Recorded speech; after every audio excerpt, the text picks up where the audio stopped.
আপনার দৃষ্টিতে মুসলিম উম্মার বর্তমানে সবচেয়ে বড় সংকটের জায়গা কোনটি এবং এ থেকে উত্তরণের উপায় কি?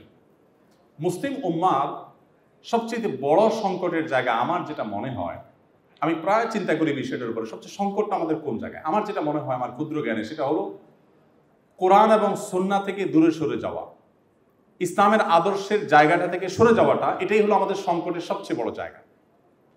মুসলমান নামে মুসলমান অনেক বেশি। ডক্টর আব্দুল্লাহ জাহাঙ্গীর রহমতুল্লাহ আলাইহি ইসলামী বিশ্ববিদ্যালয়ের কুষ্টিয়ার প্রফেসর ছিলেন, আপনারা অনেকে চিনেন। আল হাদিস ডিপার্টমেন্টের প্রফেসর ছিলেন, সড়ক দুর্ঘটনা মারা গেছেন। স্যার একটা কথা বলতেন, আমার খুব ভালো লাগতো। স্যার বলতেন যে আমাদের দেশে মুসলমান দুই প্রকার, এবং গোটা বিশ্বে ইনফ্যাক্ট সেটাই, যে মুসলমান দুই প্রকার। একটা হলো সেকুলার মুসলমান, আর একটা হলো রেগুলার মুসলমান।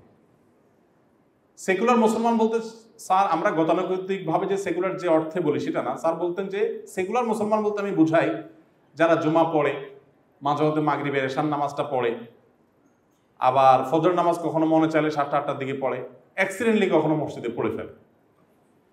তারা যখন নামাজ পড়ে শেষ করে এরপর টুপিটা ভাঁজ করে প্যান্টের পকেটে বা শার্টের পকেটে রেখে দেন। টুপিতে ভাঁজ করেন না, সাথে তার ধর্মটাও ভাঁজ করে ফেলে। এবং যখন তিনি ব্যবসা করেন, চেম্বারে বসেন, অন্য কোনো কাজ করেন, তখন তার ধর্মে কর্মের কোনো বালাই থাকে না। এই মানুষগুলোকে স্যার বলেছেন যে এরা হলো সেকুলার মুসলমান, অর্থাৎ ইসলামকে সিরিয়াসলি তারা প্র্যাকটিস করে।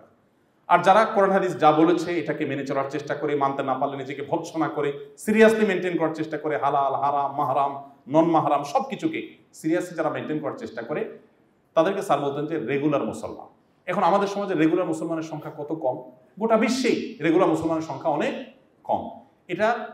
এটার কারণেই বললাম যে মুসলমানদের ওই যে কোরআন এবং সুন্নাহর আদর্শ থেকে সরে যাওয়া, বিচ্যুত হয়ে যাওয়া, এটা হলো আমাদের সবচেয়ে বড় সংকটের কারণ। এই কারণে আমাদের অধঃপতন, এই কারণে আমাদের লাঞ্ছনা বঞ্চনা, এই কারণে আমাদের যত রকমের অপমান দেখি, আমাদের পিছিয়ে পড়া দেখি, এই কারণেই।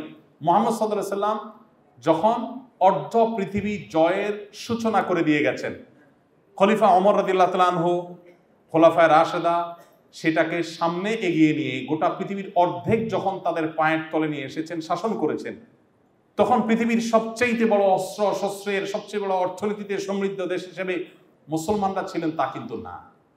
সবচাইতে সমৃদ্ধ জাতি অস্ত্রে শস্ত্রে বা অর্থনীতিতে ছিলেন তা কিন্তু না। আদর্শে সবচাইতে বলিয়ান ছিলেন, বলিষ্ঠ ছিলেন। এখনো পৃথিবীতে মুসলমানদের শক্তির মূল জায়গাটা হলো আদর্শ। যতটুকু পিছিয়ে আছে ততটুকু আদর্শের না থাকার কারণে। আপনি বলবেন অনৈক্য আমাদের বড় সমস্যা। অনৈক্য কেন হয়? অনৈক্য হয় এই জন্য যে আমরা কোরআন হাদিসের উপরে চলি না। কোরআন হাদিসে চললে তো আমরা অনৈক্য করতে পারি না। আমাদের অনৈক্যেরও কারণ হলো কোরআন হাদিসের আদর্শ থেকে বিচ্যুত হয়ে যাওয়া। কোরআন তো বলেছে ওয়ালা তাফাররাকু, তোমরা বিভিন্ন গ্রুপে বিভক্ত হয়ো না। কোরআন তো বলেছে আতাসিমু বিহাবলিল্লাহি জামিআ, তোমরা সবাই ঐক্যবদ্ধভাবে আল্লাহর রশিকে আঁকড়ে ধরো।